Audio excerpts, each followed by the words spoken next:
Going to be short and sweet. In a rush to be the first to help out Ukraine and to be seen as their most important ally, it seems that the coalition of the willing and other friendly nations will have to wait in line behind the US to claim the spoils of the conflict.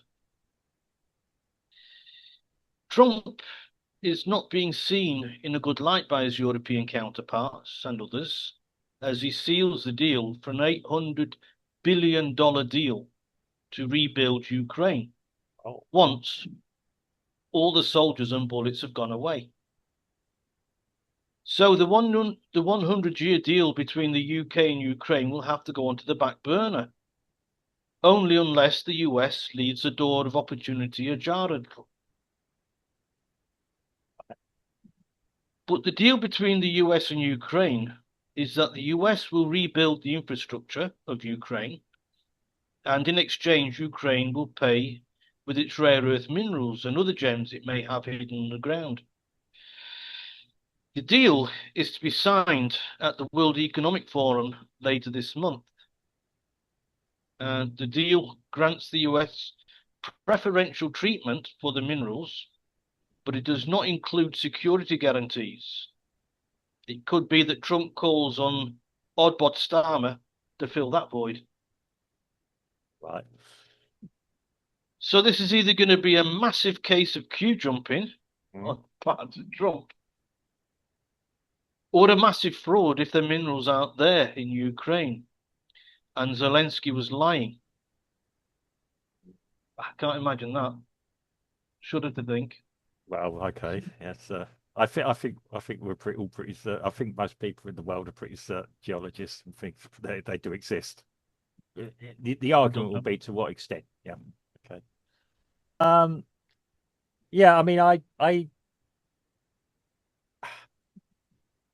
you could always see this. Trump is a natural businessman. I know people say this about him and that about him, and you are kind of playing in his swimming pool when you're doing these kind of deals. Yeah. And you look at all the other politicians around who, quite frankly, I mean, fairness to Starmer, he did a job outside politics. A lot of them haven't. But they don't seem to have any real grasp of what business is, how to declench that deal. Really, and I'm going to suggest this. There's a book that was written some years ago by Donald Trump. Well, a shadow writer actually wrote it, but okay, it got attributed to him, called The Art of the Deal.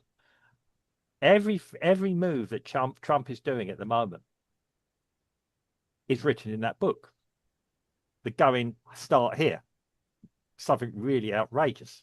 And it's a typical negotiating thing. Anyone that's read anything about negotiating knows this. It's psychology. We'll start here. We'll say something outrageous that I want. Yeah.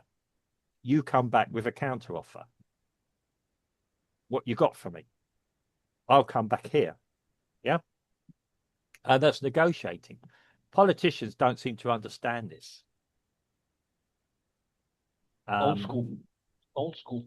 Well, it's old school political eliteness, in my opinion. That's what I call it. The politicians, the old school politicians, when they do a deal, they think, what's in it for me? Right? And Trump doesn't think, what's in it for me? He knows what's in it for him. Yeah. When he gets the result that he wants. So he'll concentrate on closing the deal. Yeah. Which knows is a good deal. And then when all the money comes into the coffers, he can take what he wants. Well, yeah. Whereas the British politicians and European politicians, they think beforehand, what's in it for me and how can I make this deal so that I'm going to get a good cut out of it? Well, I don't know personal for, but yeah. That's why you got HA2. Yeah. It is a yeah, I mean, I've been watching this, and as I call it, Trump's MO, method of operations. He's good at doing this, And sometimes people say he's backed, he's climbed down. Yes, he has. But he knows exactly what he's doing. Yeah. And it's not even playing hardball, because he isn't exactly playing hardball. Yeah, God help everyone if Trump decides to actually play hardball. Running rings around everybody. Well, he is. Everyone goes, he's an idiot. Okay, he might not be the best person on some history things, but when he does gem up, he's ready. He needs an objective. I mean, yeah, the personality is. If he can see advantage in knowing everything, his attitude will be: I'll sit up here as a CEO, chief executive officer. I employ people around me to do not the dirty work, the mechanical work, and they feed into me, or come to me with an idea, and I'll say yes or no to it. Yeah. That's what he does. It's a different type of politics. It's how the real world functions, if I'm being honest, in my opinion. Yeah. And I know people probably say, well, do you know you're not a major businessman? That's true. I still have to do deals in my life, in my work life occasionally. Or be it get somebody else to oversee somebody else doing it. But or agree with somebody else about it. But it's how you do things. And yeah, you don't walk away for less of you. People say the America First thing is isolationist. Well, I hardly think what's going on in the world says that America is an isolated country. The fact everybody's moaning about them being anywhere or not being anywhere. I mean, I'm going to be honest, I'm going to change tack here. The US has always been criticized. If they don't get involved with something, what's America going to do about this? The minute they get involved with something, oh, you're imperialist. You're this, you're that. I'm not a great lover of the US, the way they do business sometimes, but they are caught between a rock and a hard place with us all. And yes, the US is expected to pay for a majority of things, and then doesn't have a say at the table, or not expected to be allowed to have a say at the table. It is again, it's getting back. It's hard business what's going on now. The UK signed a bit of paper, and I keep going on about this, about international law.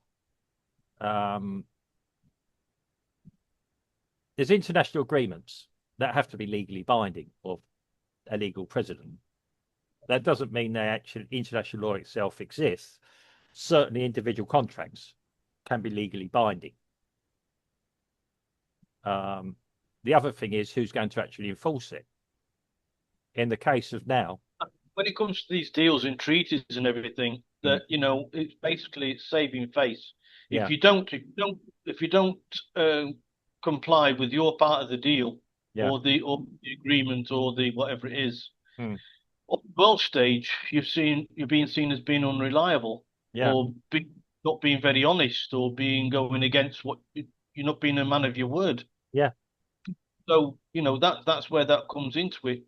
But I think Zelensky has shown that he's not a man of his word, because he signed a deal with the British, and the British are being snubbed in this deal. Zelensky's gone to the US, or will after it's up. The only difference is that the UK, if Zelensky doesn't comply with what he did, the deal he had with the UK won't do anything about him.